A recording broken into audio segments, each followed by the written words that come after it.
The pen trembled slightly in his hand. Not because he was nervous. Frank Reynolds had no nerves. This was different. His daughter, Lily, 7 years old and fiercely curious, sat across from him in a booth at a no-name diner in downtown Milwaukee, watching him sketch lines and boxes on a napkin as if they were treasure maps. He hadn't meant to think about work today. It was their weekly lunch date. The one moment in his week when the world could fall away and all that remained was the girl who called him Daddy and reached across the table to steal his fries. But today, something was different. It started with a truck. An old Mason logistics rig rattled past the diner window, exhaust curling like tired breath into the cold spring air. Frank watched it, eyes narrowing. Something about the way it struggled to turn at the intersection triggered a thought. No, a memory. From his last shift at the warehouse. How long it had taken for drivers to find their assigned dock. How much time was wasted navigating outdated layouts. His brain buzzed. The napkin was all he had, so he began to draw. A simple grid, dock numbers realigned, pathways rechanneled, a rotating loading cycle based on incoming traffic heat maps, something he'd overheard engineers struggling with for months. He wasn't an engineer. He was the maintenance guy. 39, widower, high school diploma, and tired knees. The kind of man people walked past without seeing. "Are we playing a game?" Lily asked, eyes sparkling. Frank smiled, folded the napkin in half, slid it under his wallet. Not yet. That moment should have been nothing, but it would be the moment that changed everything. By the time Frank returned to work that night, the napkin had nearly vanished from his mind. He'd tucked it in his back pocket, planning to throw it out with the rest of the scribbled junk he collected. But then he saw her, Marissa Caldwell, CEO, 35, sharp-suited, smart as a whip, and weeks away from announcing layoffs. The company was bleeding. Rumors whispered of bankruptcy. Contracts missed, routes delayed, customers furious. Frank had only ever spoken to her once, when she got her heel stuck in a floor grate and he helped her out. But tonight she was standing in the warehouse, arms crossed, face pale. "Systems broken," she murmured to her team. "If we can't fix the supply chain bottlenecks, we're done." Frank should have kept walking, should have gone to the boiler room and checked the pressure gauges like always. But something, maybe Lily's curious eyes or the way that truck turned earlier, made him pause. He cleared his throat. "Ma'am, I don't mean to intrude." 6 executives turned at once. One scoffed, another checked their watch. Marissa blinked. "You're..." "Frank, maintenance." He held up the napkin. "Just had an idea. Probably nothing." She stared. He felt stupid. His cheeks flushed red as he handed her the stained scrap. But Marissa didn't laugh. She read, her brow furrowed, her fingers tightened. Then she looked up. "Who designed this?" "I did." Silence. Then she said 5 words that would start a storm. "Come to my office, now." Frank followed her, heart pounding. For the first time in years, someone looked at him like he might matter. He didn't know it yet, but that napkin sketch would soon become the foundation of a revolutionary shift in logistics planning, one that would ripple far beyond Mason Logistics. But first, he had to survive the next hour. Marissa Caldwell didn't invite people into her office unless something was on fire, figuratively or otherwise. Her door was always shut, her calendar always full, but tonight, the lights stayed on after hours. The rest of the warehouse thinned out into silence. Frank stood in the center of her glass-walled office, his calloused hands clasped awkwardly behind him as she pinned the napkin flat on her desk. A dozen spreadsheets lay open on her monitors. Shipment reports, route inefficiencies, fuel loss calculations.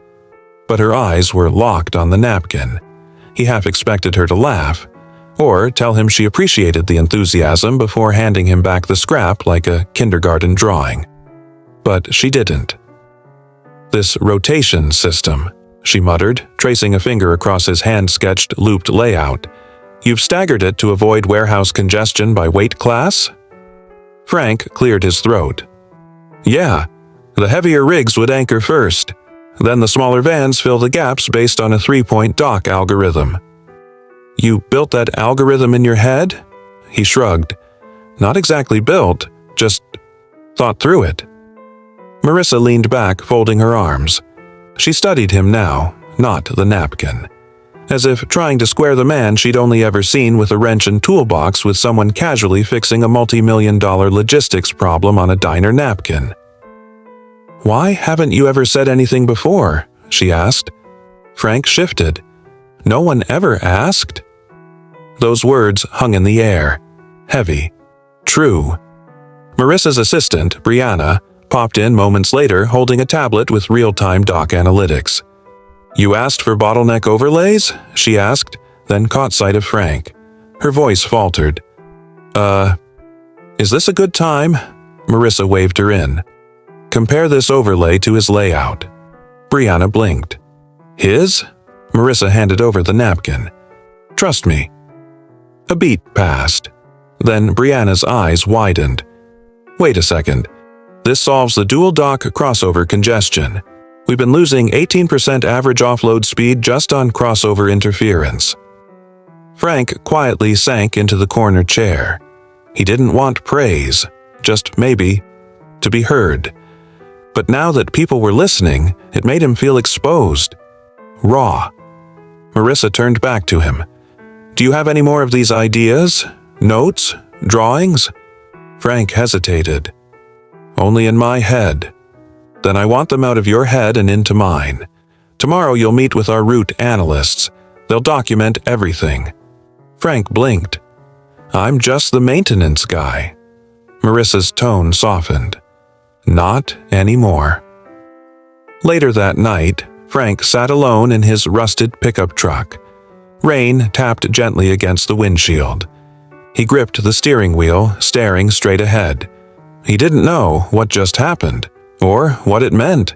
He'd spent years walking past boardrooms and break rooms where no one knew his name. And now, the CEO of Mason Logistics wanted to extract the blueprints from his brain. It terrified him. But somewhere deep beneath that fear was something he hadn't felt in years. Possibility. The next morning was a blur. Frank arrived at headquarters wearing his best button-down, a gift from Lily last Christmas, still a bit snug. He was ushered past security with a new visitor badge that read, Frank Reynolds, Special Ops. Special Ops? He chuckled under his breath. Inside a window-lined meeting room sat 5 people, analysts, project managers, and logistics engineers, all with laptops open, waiting for him, the same man who cleaned the boiler room 2 nights ago. Just walk us through what you did, one said politely. Frank took a breath, then picked up the marker and approached the whiteboard. By the end of the hour, no one was checking emails. They were leaning forward, scribbling notes, asking questions. What if we restructured inbound scheduling entirely? Could we route reverse logistics based on his quadrant logic? This solves both warehouse floor flow and regional dispatch. He didn't have titles or technical lingo, but he had something none of them did. Lived experience. The eyes of a man who'd walked every square inch of that warehouse, not from an overhead spreadsheet, but with his boots on the floor and sweat on his back. By day's end, Marissa called him back to her office. There was a new energy in her posture now, tight focus, maybe even excitement. Frank, I've already looped in our VP of strategy. This idea, it's not just a patch, it's a breakthrough. He opened his mouth to speak, but she raised a hand. We want you on the task force. I'm not an engineer, Frank replied gently. Marissa looked him dead in the eye. Maybe that's exactly why it works. He nodded slowly, overwhelmed. He wasn't sure if this was a dream he should wake up from, or the beginning of a reality he wasn't ready for. And when he got home that night, Lily was waiting on the couch with a peanut butter sandwich and a paper crown on her head. How was your day, Daddy? She asked with a grin. He smiled. Complicated, but Pretty good. Frank hadn't stepped foot in the executive wing before. The carpet alone felt like it cost more than his truck. But here he was, walking beside Marissa Caldwell, who moved like a woman trying to outrun time itself. She spoke without looking at him. They'll resist it at first. Don't let that shake you. Resist what? Genius they didn't think of. Frank gave a half smile. Not sure what I've got is genius. She glanced sideways. Then let them be the ones to find out. They reached the conference room. Long table, crystal water pitchers, the kind of space where lives were decided in bullet points and cost projections. Inside sat the full executive board of Mason Logistics, 7 people who'd never noticed Frank until now. Marissa stood at the head of the table. Everyone, this is Frank Reynolds, Maintenance Department. The room didn't quite frown, but it stiffened. One of the men leaned back in his chair, arms crossed. You brought us. The janitor. Frank kept his eyes steady. Maintenance, not janitor. Marissa raised her chin. He has an idea that could restructure our distribution model and save this company from financial collapse. Another executive sighed. We've had 4 consultants in 6 months, and now we're taking ideas on napkins? Frank felt a surge of heat in his chest. He hadn't asked for this meeting. He hadn't asked to stand here. But now that he was in it, he wasn't going to flinch. He pulled out a newly printed version of his napkin sketch, this time drafted neatly with the help of Brianna's team. You're losing over $3.2 million annually in idle dock time. Your truck turnaround ratio is 0.83 per hour. Should be 1.4 inches. Pause. I've worked that floor, repaired its lines, watched hundreds of deliveries back up because the system expects trucks to behave like machines. They don't. Drivers are human. Traffic is unpredictable. You need a layout that breathes with real-world chaos. The room went quiet. Marissa nodded to a screen where the proposed redesign loaded. Animated simulations, driver flow models, cost estimates. The skeptical man leaned forward now, staring at the simulation's predicted outcome. $40 million in projected cost reduction over 5 years. Who the hell are you? He whispered. Frank didn't answer. He didn't need to. That night, Frank returned to the boiler room. Not because he had to, but because it was familiar, safe, real. He sat on the crate where he usually ate lunch, closed his eyes. The hum of the pipes soothed him. This wasn't his world, executive meetings and corporate lingo. He was just a single dad who fixed broken things. But for the first time in years, maybe that wasn't all he was. A knock came at the door. He looked up, startled. It was Marissa. I thought I'd find you here, she said. He stood awkwardly, wiping his hands on a rag. Didn't mean to disappear, just needed air. She leaned against the doorframe. The board is on fire. We have a shot at saving this thing, Frank. And you're the reason. I'm not used to being in rooms like that. Good, she said. Rooms like that need someone who knows the floor better than the ceiling. She handed him a folder. Inside, an offer letter, full-time logistics strategist, benefits, salary more than double what he made now, a seat at the weekly planning table. Frank stared at the paper. This real? Marissa smiled. It is, if you want it. Later that night, Lily sat on his lap as they watched cartoons in the flickering light of their tiny living room. Did they like your idea? She asked sleepily. He kissed the top of her head. Yeah, baby. I think they really did. And as she drifted off, Frank stared at the folder on the table. What started as a sketch on a napkin was becoming a blueprint for a new life. But the road ahead wasn't going to be easy. The board wanted results, fast, and not everyone wanted a maintenance man becoming the face of a corporate miracle. Frank arrived early the next morning, earlier than anyone else. He walked the warehouse floor like he used to, but this time, not as the maintenance guy checking pressure gauges, This time, he was the man whose napkin sketch had earned him a seat at the table. Or so he thought. By 9 a.m., he was seated in a conference room with the logistics planning team. Same people from before, but now the air felt different, thicker, tense. One of the analysts, Darren, mid-40s, polished, Ivy League vibe, cleared his throat as Frank finished presenting a new update to the dock rotation plan. "I understand what you're proposing," Darren said, tapping his fingers on the desk, "but we have protocols, process, models we've invested years building. What you're offering is intuitive, not tested." Frank nodded slowly. "Sure, but we've tested your models for years. That's why we're bleeding money." Someone snickered under their breath. Another glanced at Darren. Brianna shifted uncomfortably. Marissa, who had just walked in, caught the tension instantly. "Something wrong?" she asked. Darren smiled coolly. "Just wondering when gut instinct replaced logistics modeling." Frank felt it like a slap, and for a split second that familiar old doubt crept in again. "Maybe you don't belong here." But Marissa wasn't having it. She stepped forward. "Darren, you've spent months inside this system and didn't see the clog until a janitor drew it on a napkin in a diner.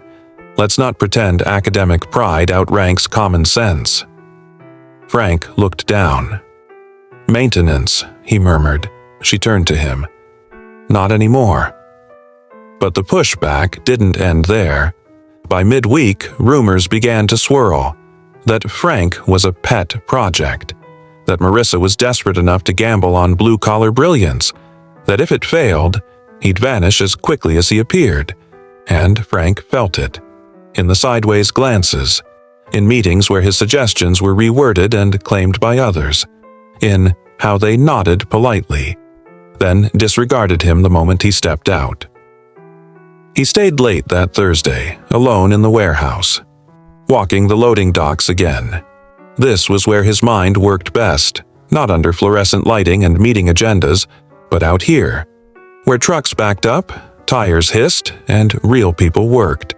He scribbled new diagrams on blank paper taped to a wall, a whiteboard of his own, boxes, arrows, timelines. His hand moved fast, chasing a pattern he could feel but hadn't quite grasped.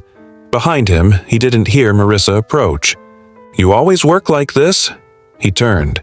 "Just trying to make sense of what my head sees." She walked up beside him, studying the chaos of scribbles. "It's not chaos. It's a map. Your map." He hesitated. "I don't think they want me here. I didn't bring you in because I wanted them to approve it." "Then why?" he asked, eyes searching hers. "Because people like you don't usually get invited to tables like this. And people like me? I'm tired of that." That night, back home, Lily waited on the porch steps. The sky had dimmed into a soft blue, stars blinking through. He sat beside her, shoulder to shoulder. She held out something small, a folded napkin. "I drew my own plan," she said with a giggle. "A way to sneak cookies without Mom finding out." Frank laughed, tears quietly stinging the edge of his eyes. He tucked the napkin into his pocket. "Looks like you've got the mind for it too," he whispered. But deep inside, the pressure was building. The board had approved a 2-week trial of Frank's model. If results didn't come fast, everything he'd gained could disappear. It started quietly, almost unremarkably. A single truck rolled in at 5:57 a.m., pulling into a new dock number under the updated layout. No delays, no crossed paths. The driver, unaware of the overhaul in motion, signed his tablet and drove out in record time. By 6:30, 3 more rigs had cycled through the south corridor. By 8 o'clock, warehouse staff began murmuring. The docks weren't clogged. Forklift backups were nearly gone. Shipping coordinators had less yelling to do. Frank stood on the catwalk above the floor, clipboard in hand, watching it unfold like a chessboard he'd dreamed 100 times. His model was working. Not perfectly, but working better than anyone expected. Still, he didn't smile. Because one morning wasn't a miracle. And he knew the people watching him weren't just waiting for him to succeed. They were waiting for him to fail. On day 3 of the trial, the morning shift supervisor, Miguel, approached him.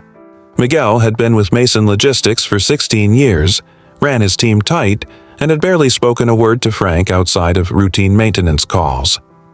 "Frank," he said, motioning him over. "You got a minute?" Frank followed him to the dispatch screen in the corner office. Miguel pointed at the flow report. "This can't be right." Frank scanned it. "You're running at 32% above standard throughput." "It's right."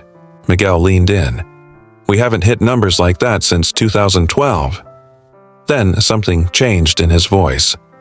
"You used to be in maintenance, right?" Frank nodded. Miguel cracked a smile. "Then remind me not to underestimate the guy fixing the pipes next time." They shook hands. A real one. But as the trial gained traction, resistance grew louder behind closed doors. Darren, the senior analyst, met privately with the board. He presented polished charts, flagged risks, emphasized Frank's lack of credentials. "Yes, the model's showing improvement," he admitted, "but we're betting the company's future on intuition over infrastructure." Marissa pushed back, hard. "We're not betting on intuition. We're betting on a man who understands this system better than anyone sitting in this room." One of the board members hesitated. "We'd feel more secure if the plan came from someone with a formal engineering background." "Then hire engineers to validate it," Marissa said, voice sharp. "But don't kill the heart of the idea because it didn't come from a corner office." Back on the floor, Frank kept his head down. He didn't ask for updates from upstairs. He didn't need to. He had something better: data. Real movement, real results. But even more than the numbers were the people. By the end of the first week, workers were following the new flow without confusion. Drivers commented on faster turnaround. Staff morale, usually brittle under pressure, began to lift. One night, Frank found a small thank you note taped to his locker. "We finally breathe on this floor again. Team C." He stared at it for a long time, folded it carefully into his pocket. He didn't show it to Marissa. He didn't need to. That weekend, he took Lily to the park. For the first time in weeks, the weight in his chest loosened.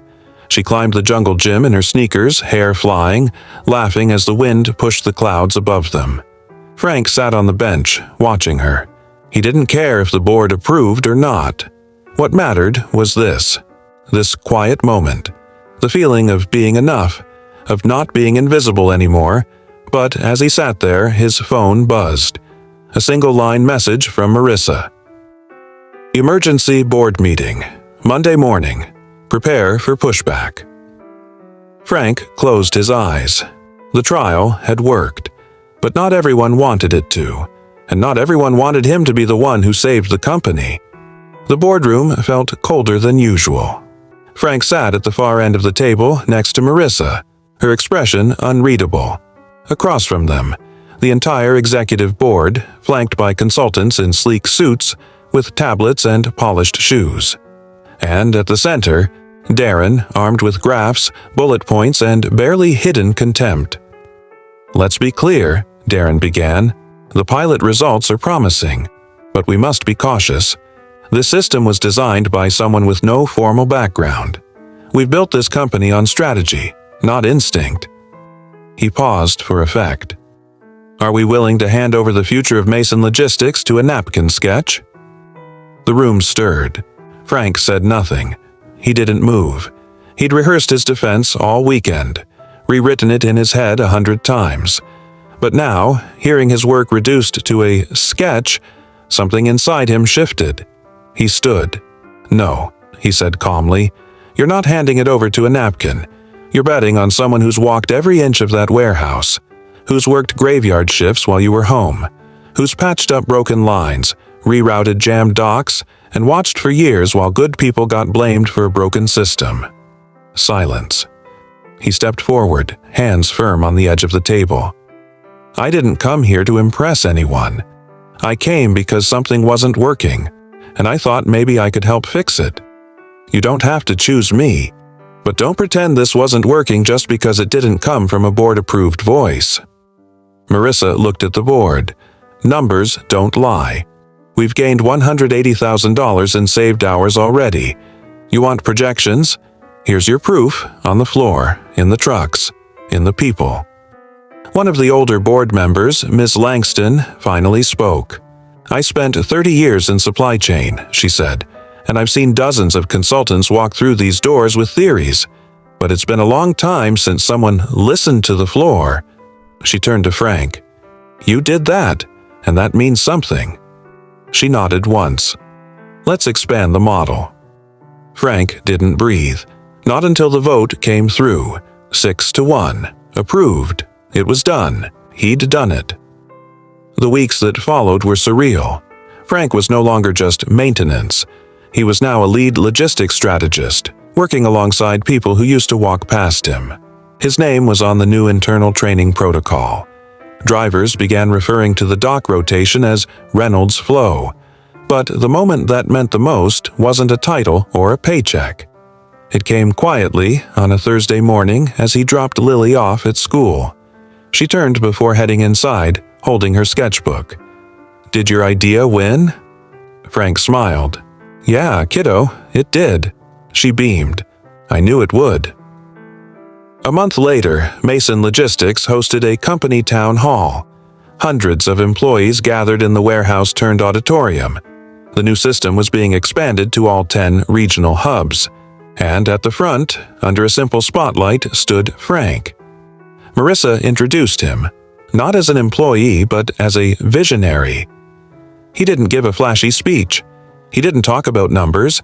He talked about seeing things differently, about listening to the people who are closest to the problem, about a napkin, a sandwich shop, and a 7-year-old girl who asked, "Are we playing a game?" The crowd stood and clapped. Not because he was perfect, but because he proved something simple and unforgettable. Sometimes the answer doesn't come from the top floor. Sometimes it's sketched on a napkin by the guy fixing the boiler.